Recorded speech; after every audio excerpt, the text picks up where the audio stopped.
দর্শক আসসালামু আলাইকুম। আজকে আমি চলে আসছি আমার শশার প্রজেক্টে।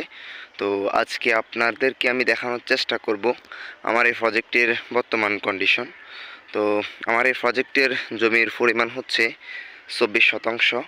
এই 24%-এর প্রজেক্টে আমি রমজান টার্গেট করে শশা লাগিয়েছিলাম। তো আমার এই প্রজেক্টের এখন বর্তমান কন্ডিশন কেমন রয়েছে আপনাদেরকে আমি এই ভিডিওর মাধ্যমে দেখানোর চেষ্টা করব। আর আমার এই প্রজেক্টে আমি শুধুমাত্র একটি স্প্রে দিয়েছি। তো কি স্প্রে দিয়েছি আজকের এই ভিডিওর মাধ্যমে আপনাদেরকে আমি ওইটাও দেখানোর চেষ্টা করব। তো দর্শক আপনারা দেখতেই পাচ্ছেন আমার এই প্রজেক্টের গাছগুলো কিন্তু আলহামদুলিল্লাহ সুস্থ সবলভাবে বেড়ে উঠতেছে। আপনারা দেখতেই পাচ্ছেন প্রত্যেকটা গাছ 3 পাতা বের হয়ে চতুর্থ পাতা বের হচ্ছে এমন ভাব হয়েছে। তো আলহামদুলিল্লাহ ওভারঅল গাছের গ্রোথ শীতকাল অনুযায়ী ভালো। তো আমার এই প্রজেক্টের বয়স হচ্ছে 10 থেকে 11 দিন।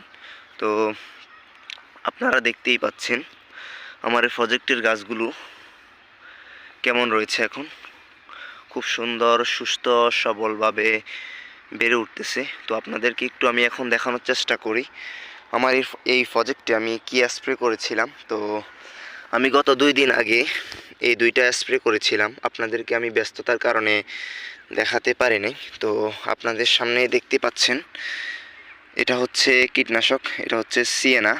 তো সিয়েনার গ্রুপ হচ্ছে অ্যাবামেকটিন প্লাস এমামেকটিন বেনজয়েট। তো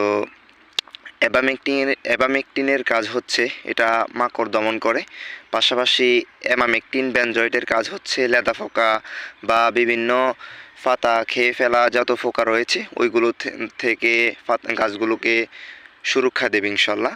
তো তার পাশে রয়েছে অটোস্টিন। তো অটোস্টিনের গ্রুপ হচ্ছে কার্বেন্ডাজিম।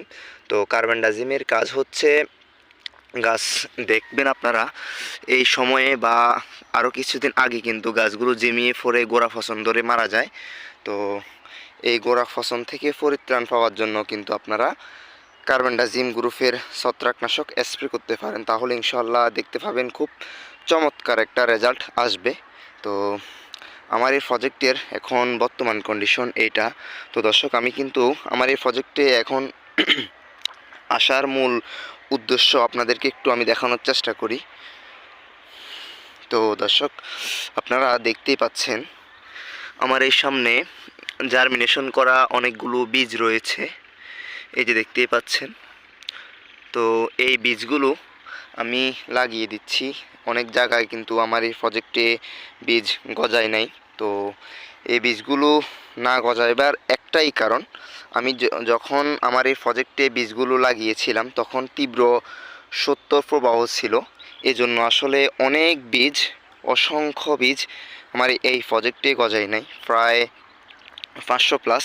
তো আজকে আমি এই প্রজেক্টের যত জায়গায় বীজগুলো গজায় নাই ওই জায়গাগুলোতে বীজগুলো নতুন করে আবার দিচ্ছি। আর এখন হচ্ছে আমার এই প্রজেক্টের বর্তমান এইটা কন্ডিশন। তো আপনাদেরকে আমি সামনে নিয়মিতই ভিডিও দেওয়ার চেষ্টা করব আমার এই প্রজেক্টের। তো আপনারা আমার সাথে থাকবেন ইনশাল্লাহ। গত 2 থেকে 3 দিন পর আবার নতুন ভিডিও নিয়ে আসব। আমার এই প্রজেক্টে দ্বিতীয় স্প্রে দেব। তো দ্বিতীয় স্প্রে কী দিই আপনাদেরকে আমি ওইটাও দেখানোর চেষ্টা করব। আমার এখানে রয়েছে 24%-এর প্রজেক্ট। এই 24%-এর প্রজেক্টে আমি 3টা জাত লাগিয়েছি। একটা হচ্ছে তামিম প্লাস, আরেকটা হচ্ছে এসআর সিডের তুফান, আরেকটা হচ্ছে 3S কোম্পানির কুলফি। তো দর্শক আজকের ভিডিও এই পর্যন্তই। সকলে আমার চ্যানেলটা সাবস্ক্রাইব করে দিবেন, সকলে আমার পাশে থাকবেন। আসসালামু আলাইকুম রহমতুল্লাহ।